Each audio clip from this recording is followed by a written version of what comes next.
All right, so tonight we've got a new cap and rotor, new wires, which actually came with the car, and new plugs, which came with the car. And the plugs that came out were super grungy. The cap didn't look great either. So we'll see how it runs now.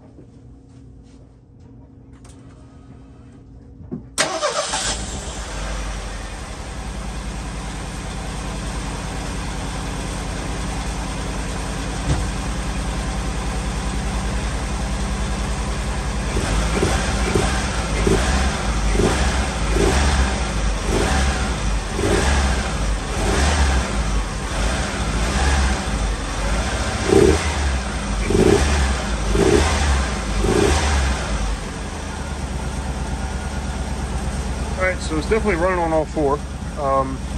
Still has just a little bit of a miss. So I guess I will probably go ahead and pull the injectors and clean those. It's kind of the only thing left.